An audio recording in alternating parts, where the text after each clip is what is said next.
Oke, baik. Pada video kali ini kita pengen ngebahas 4 aplikasi pinjol yang hari ini sedang banyak digunakan masyarakat kita. Dan mungkin dari penonton ini ada yang belum mampu melakukan pembayaran. Dan mungkin hatinya sedang gelisah. Bertanya-tanya apakah aplikasi ini sebenarnya sudah legal OJK nggak sih? Terus berapa sih biaya denda dan bunganya? Dan mungkin nggak kalau seandainya aku tinggal di daerah A, B, C, D ini udah punya debt collector lapangan atau tidak bang? Ya, banyak pertanyaan yang seperti itu hari ini. Dan akan kita jelaskan pada video kali ini. Ingat, buat kalian yang belum menekan tombol subscribe, silahkan ditekan dulu tombol subscribe dan tanda loncengnya. Biar aku lebih semangat lagi untuk mengedukasi dan memberikan informasi terkait tentang aplikasi pinjaman uang online. Oke, siapa hari ini yang sedang menggunakan kredit pintar? Ada modal, rupiah cepat, dan aplikasi Finplus. Atau mungkin empat-empatnya hari ini sedang aku pakai bang. Dan kebetulan belum punya uang untuk melakukan pelunasan dan pembayaran. Nah, kita pengen bahas dulu untuk di aplikasi kredit pintar. Nah, ini dia aplikasi kredit pintar. Oke baik ya, ini kita pengen masuk dulu untuk di aplikasi kredit pintar. Nah kalian bisa melihat tagihannya setelah keterlambatan lebih kurang sekitar 2 tahun ya kan. Nah ini dia. Oke kita pengen nunjukin tagihan dulu ya. Ini dia tagihannya dan disitu sudah terlambat 365 hari atau lebih kurang 1 tahun ya kan. Dengan jumlah tagihan 1.200.000. Bang, kok bisa sih tagihannya menjadi 1.200.000? Yup, itu pertanyaan yang baik dan benar. Jadi, di pinjaman awal kalian bisa melihat pinjaman tunainya di situ sebesar 631.650 ditambah biaya administrasi dan ini itu segala macam. It's okay dan kita terima pada saat itu sekitar 600.000 rupiah. Dan sekarang kenapa tertotal menjadi 1.200.000? Jadi untuk aplikasi kredit pintar ini sudah benar melaksanakan sesuai dengan anjuran OJK untuk masalah biaya denda dan bunga.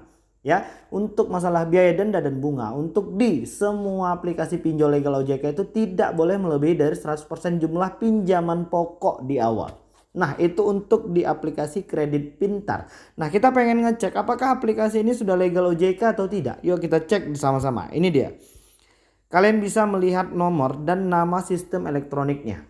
Kita pengen cek. Dan langsung kelihatan aplikasi kredit pintar ini ada di urutan ke-9 ya. Jadi mereka memiliki status terdaftar dan berizin di OJK di peringkat 9 sesuai dengan rilis daftar dari OJK.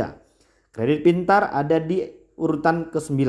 Nah, apakah ya aplikasi kredit pintar sudah punya debt collector lapangan, Bang? Jawabannya sudah, tapi tidak untuk di semua daerah. Nggak perlu takut dan jangan khawatir. Masih hanya untuk di seputaran Jakarta sepertinya. Itu pun tidak di semua daerah. Atau mungkin kalian ada yang sudah pernah ketemu langsung sama debt collector aplikasi kredit pintar. Bagaimana pengalaman kalian ketika langsung ketemu sama debt collector dari aplikasi pinjol? Nah, itu untuk di aplikasi kredit pintar. Oke baik ya, kita langsung pengen cek untuk di aplikasi rupiah cepat. Ini di aplikasi rupiah cepat. Dan di sini sepertinya juga udah terlambat berapa ratus hari. Dan di situ kalian bisa melihat tagihan yang belum dibayar itu sebesar Rp723.201.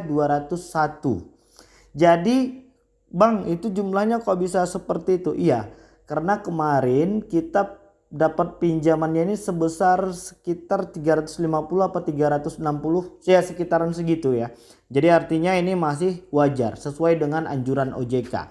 Dan apakah aplikasi rupiah cepat ini sudah legal OJK atau tidak? Nah, akan kita cek langsung di rilis OJK. Aplikasi rupiah cepat. Nah, kalian bisa melihat di urutan ke-23, aplikasi rupiah cepat sudah memiliki status terdaftar dan berizin di OJK. Dan apakah aplikasi rupiah cepat sudah memiliki debt collector lapangan? Mungkin ada yang masih gelisah. Jawabannya belum. Untuk aplikasi rupiah cepat belum memiliki debt collector lapangan. Jadi gak perlu khawatir. Yang penting kalian hari ini harus fokus untuk ngumpulin uang ya, menambah cuan dan peluang supaya bisa melunasi satu persatu permasalahan hutang hari ini.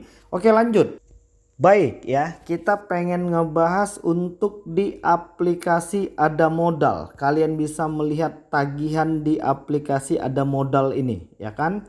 Berapa sih tagihannya di aplikasi Ada Modal ini? Kalian harus klik setuju semua perjanjian privasi dan otorisasi. Nah, kita pengen lihat tagihan saya. Kalian bisa melihat di situ sudah tertotal 6 juta rupiah. Ya, dengan keterlambatan selama 474 hari. Bang, kok banyak banget ya utangnya di aplikasi Ada Modal. Nah, untuk di aplikasi Ada Modal ini kemarin pinjamannya di awal itu yang mereka berikan itu sebesar 3 juta dan sekarang sudah menjadi 6 juta. Apakah kelipatan tersebut itu disetujui oleh OJK atau tidak? Jawabannya iya. Ya, gua ada bolak-balik ngasih tahu bahwasannya untuk biaya denda dan bunga itu tidak boleh melebihi dari 100% jumlah pinjaman pokok kalian di awal. Jadi karena kita pinjamnya 3 juta dan sekarang sudah ada menjadi tambahan menjadi 6 juta. Apakah aplikasi Ada Modal sudah legal OJK atau tidak? Langsung kita cek ya. Apakah aplikasi Ada Modal memiliki status terdaftar dan berizin di OJK? Nah, ini kita pengen lihat untuk aplikasi Ada Modal. Yuk, kalian bisa melihat di urutan ke-93. Aplikasi Ada Modal sudah memiliki status terdaftar di OJK. Dan apakah aplikasi Ada Modal sudah memiliki debt kolektor lapangan? Jawabannya belum. Jadi kita masih punya kesempatan untuk mengumpulkan sejumlah uang lalu membayar hutang. Oke, baik ya, kita pengen cek di aplikasi FinPlus. Kalian bisa melihat total hutang di situ 4.370.000. Tanggal pengembaliannya kemarin itu di tanggal 8 di bulan 6 tahun 2021. Nah, apakah aplikasi FinPlus memiliki status terdaftar dan berizin di OJK? Oke, baik, kalian bisa melihat nomor dan nama sistem elektroniknya. Kalau nggak salah untuk aplikasi FinPlus itu ada di bawah dia. Di urutan keberapa gua lupa, langsung aja kita cek sama-sama. Ini di aplikasi FinPlus. FinPlus, dimanakah kau berada FinPlus? Kita pengen cari dulu untuk aplikasi FinPlus.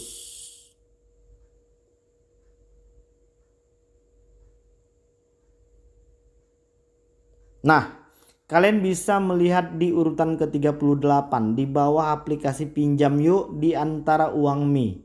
Siapa yang memakai aplikasi Pinjam Yuk dan Uangme, ternyata mereka memiliki status terdaftar dan berizin di OJK. Termasuk untuk aplikasi FinPlus, mereka sudah memiliki status terdaftar dan berizin di OJK. Dan pertanyaannya, apakah aplikasi FinPlus sudah memiliki debt kolektor lapangan atau tidak, Bang? Jawabannya belum. Jadi kita masih punya kesempatan untuk mengumpulkan